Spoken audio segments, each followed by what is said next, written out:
সকলের মঙ্গল কামনায় আজকে আমি আদি পুস্তক তার 46 অধ্যায় থেকে কিছু আলোচনা করছি। এখানে যখন 1 থেকে 4 পদ পর্যন্ত পড়লাম, দেখলাম ইসরায়েল অর্থাৎ যাকব আপন পিতা ঈশ্বরের উদ্দেশ্যে বলিদান করলেন।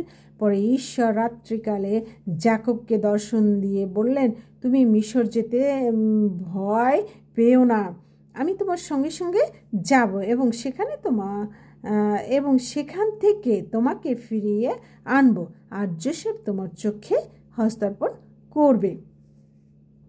5 থেকে 7 পদ পর্যন্ত পড়লাম, দেখলাম যাকব বেরশোবা থেকে যাত্রা করে আপন পুত্রগণ ও তাদের স্ত্রী বালক বালিকাদেরকে এবং আপনাদের পশুগণ সহ সমস্ত সম্পত্তি নিয়ে মিশরের দেশে উপস্থিত হলেন।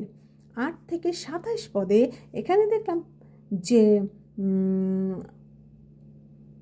যাকবের যে বংশের সন্তানেরা আছে তার বর্ণনা, এবং তারা সর্বশুদ্ধ 70 জন প্রাণী ছিলেন। 28 থেকে 34 পদে এইভাবে যাকব গোশন নামক স্থানে যোসেফের সহিত সাক্ষাৎ করলেন, আর যোসেফ তাহার পিতার সাথে দেখা করে তাকে গলা জড়িয়ে অনেকক্ষণ কাঁদলেন। যাকব বললেন, এখন আমি শান্তিতে মরতে পারবো, কেননা আমি তোমার মুখ দেখতে পেলাম যে তুমি এখনো জীবিত আছো।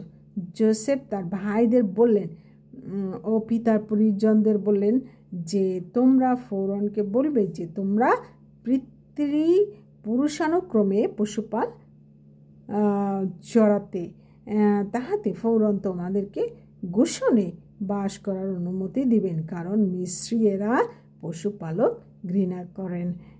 তো আসুন আমরা বাইবেল পাঠ করি, জানি এবং সেইভাবে আমাদের জীবনকে পরিচালনা করতে পারি।